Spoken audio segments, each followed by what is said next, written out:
Kamu mungkin pernah mendengar tentang tanam paksa, sistem yang membuat rakyat Indonesia menderita demi keuntungan Belanda. Tapi, tahukah kamu bahwa sistem itu akhirnya memunculkan sebuah kebijakan baru yang disebut politik etis? Apakah ini benar-benar bentuk balas budi atau sekadar topeng baru penjajahan? Yuk, kita kupas tuntas.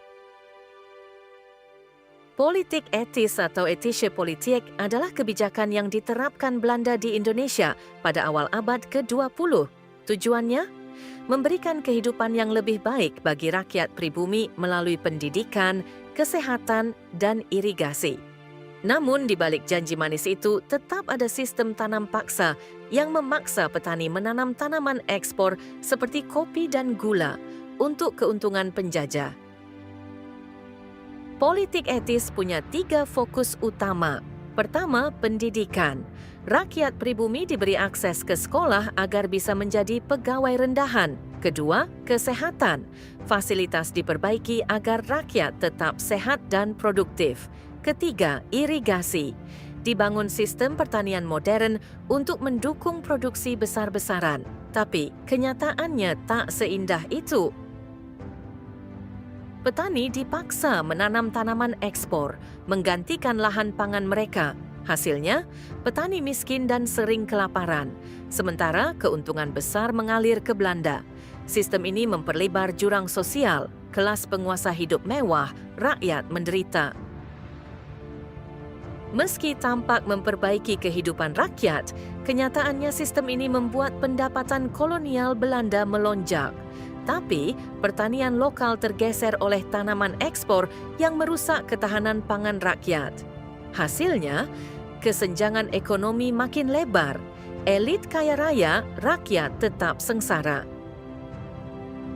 Dari sisi sosial dan budaya, petani kehilangan cara hidup tradisional. Banyak yang akhirnya migrasi ke kota. Namun, ada sisi positif. Akses pendidikan membuat rakyat mulai sadar akan ketidakadilan. Kritik terhadap Belanda muncul, baik dari dalam maupun dari rakyat sendiri. Kekecewaan ini memicu lahirnya gerakan nasionalisme.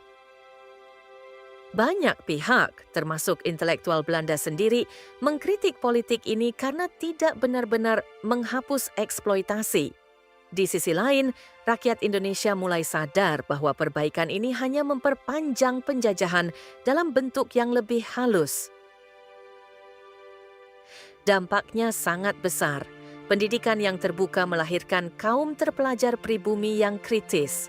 Mereka membentuk organisasi-organisasi dan mulai menyerukan kemerdekaan Indonesia. Politik etis tak sengaja menjadi bahan bakar pergerakan nasional.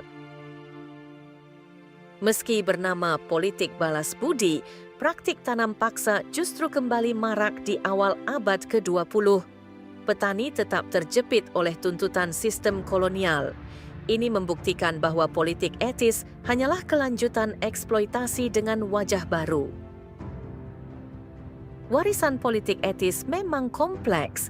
Ia meninggalkan sistem agraria dan pendidikan yang menjadi fondasi, tapi juga luka ekonomi dan sosial. Yang pasti, kekecewaan terhadap kebijakan ini menjadi titik awal perjuangan menuju kemerdekaan.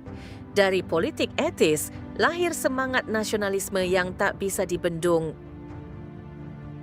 Itulah kisah tentang politik etis dan dampaknya terhadap kesenjangan sosial di Indonesia. Sejarah ini penting agar kita bisa membangun masa depan yang lebih adil. Sampai jumpa di video berikutnya.